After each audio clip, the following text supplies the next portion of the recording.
Hi, everyone. My name is Ellie Benhamo, and I am One Table's National Director of Major Gifts.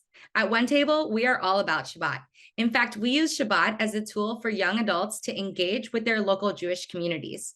We have this online platform, think Airbnb, but for Shabbat, where anyone can go to either seek out a Shabbat dinner that's being hosted in their community each week, or sign up to craft their own experience and invite guests to participate with them. And so what we're doing is we're enabling people to gather each week over Shabbat dinner and really set out meaningful and intentional time to be present with their community and engage Jewishly.